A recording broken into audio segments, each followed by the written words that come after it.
আসসালামু আলাইকুম রহমতুল্লাহি ওবরকাতু।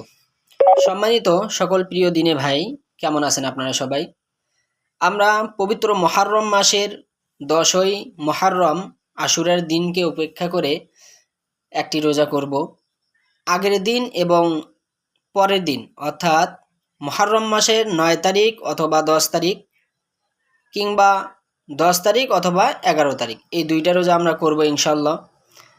আশুরার দিনে রোজা রাখা সুন্নাত এবং তার আগে পরে যে যত পারেন রোজা রাখতে পারবেন, সেই রোজাগুলো রাখা মুস্তাহাব হবে সাধারণ রোজার মতোই।